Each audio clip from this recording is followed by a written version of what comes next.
Bien, déjà, en parlant de monde ancien, le monde ancien, si on veut se remettre à la théorie des relations internationales, a déjà commencé dans les années 90-91.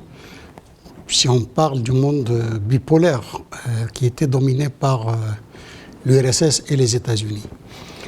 Maintenant, si on veut se référer aux événements du 11 septembre, peut-être que ce monde ancien était un monde où le homeland américain était intouchable.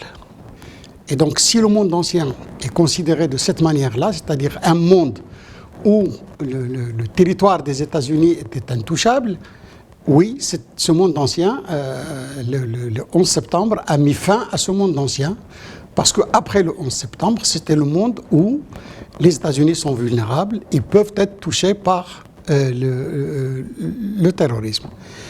Et on peut aussi parler de monde ancien en le comparant au monde nouveau, c'est-à-dire le monde après la déclaration de la guerre contre le terrorisme. Oui, parce qu'il y a bien un avant le 11 septembre et un après le 11 septembre. Je crois que ce 11 septembre, la date est marquée par le fait qu'on a blessé le fauve.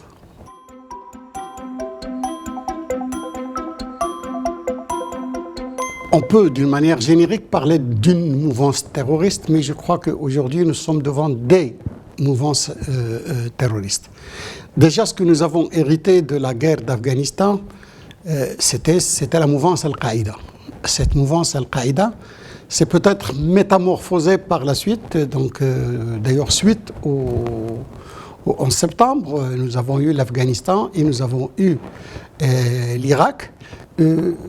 Deux guerres ou deux interventions des États-Unis qui, par la suite, vont donner également ce qu'on appelle l'État islamique, qui est une autre mouvance. Aujourd'hui, ni Al-Qaïda ni l'État islamique n'existent dans l'État où ils sont nés.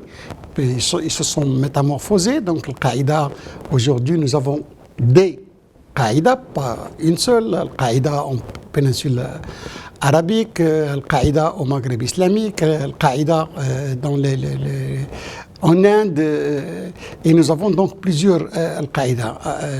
L'État islamique était venu avec un autre principe, c'est une autre mouvance qui a introduit l'idée de territorialisation, c'est-à-dire conquérir un territoire pour qu'il serve de noyau à la khilafa.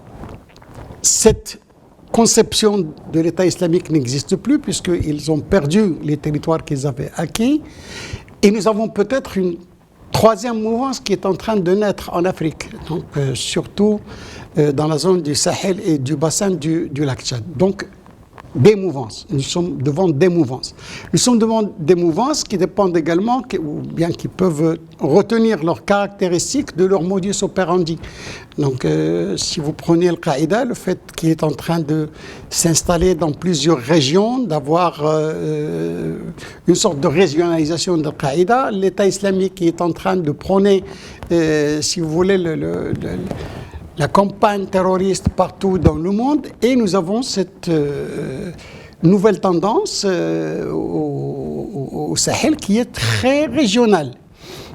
Très régionale, la caractéristique de ce terrorisme du Sahel, c'est qu'il n'est pas internationaliste.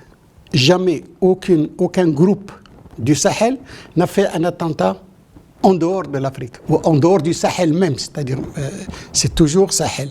Il y a une tendance à s'étendre vers l'Afrique de l'Ouest, mais ça reste quand même très régional, contrairement à ce que prônait l'État islamique d'aujourd'hui, ou Al-Qaïda avant, celui d'internationaliser le conflit. Nous aurons à suivre ce qui se passe au Sahel pour quand même savoir si c'est un simple développement de ce qu'il y avait avant, Al-Qaïda et l'État islamique, ou si nous sommes vraiment devant une nouvelle mouvance.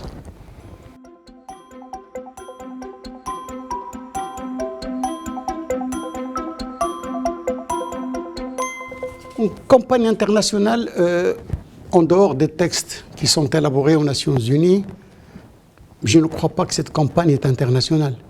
Déjà, quand vous prenez la Syrie, la guerre sur l'État islamique, on a eu deux sortes d'alliances. Donc cette intervention d'un groupe constitué de la Russie, de l'Iran, de la Syrie et des milices pro-iraniennes. Et nous avons eu l'alliance dite occidentale, conduite par les États-Unis. Donc il y a des forces internationales qui combattent le terrorisme. Est-ce que la lutte contre le terrorisme est internationale ? J'ai du mal à le croire. Donc, d'autant plus qu'il y a sur la question de cette lutte, si vous voulez, une divergence de point de vue des États-Unis et de la Russie. Même sur la conception, on n'est jamais arrivé à se mettre d'accord sur l'identification des groupes terroristes. Certains groupes sont terroristes pour la Russie, ils ne le sont pas pour les États-Unis. Et donc, j'hésite à appeler cette lutte internationale, mais le lutte de certaines alliances contre le terrorisme. Qu'il en est le ventre mou, ça dépend. Si on veut parler géographiquement, je dirais aujourd'hui c'est l'Afrique. En plus du Moyen-Orient, qui est vraiment le ventre mou classique.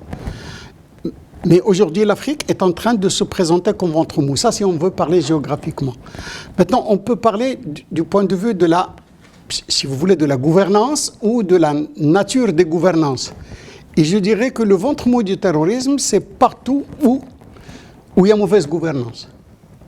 La mauvaise gouvernance, c'est ça le véritable ventre mou. Parce que si on suit ces mouvements terroristes, on voit qu'ils s'installent, qu'ils naissent là où il y a mauvaise gouvernance. Nous prenons Al-Qaïda, c'est-à-dire les vétérans d'Afghanistan. Ces vétérans d'Afghanistan, quand ils sont revenus dans leur pays, ils ont créé JIA en Algérie. JIA en Algérie parce qu'on sait comment est la gouvernance en Algérie. Ils ont créé certains autres groupes qui ont évolué. L'État islamique est né grâce à la situation en Irak, puis qui s'est un peu dégradé à l'occasion du printemps arabe en Syrie. Et aujourd'hui, nous sommes en train de voir où c'est que ça s'installe en Afrique. Les États du Sahel, des États pauvres, des États mal gouvernés, donc des États avec des économies donc, qui versent beaucoup plus dans la précarité que dans le développement.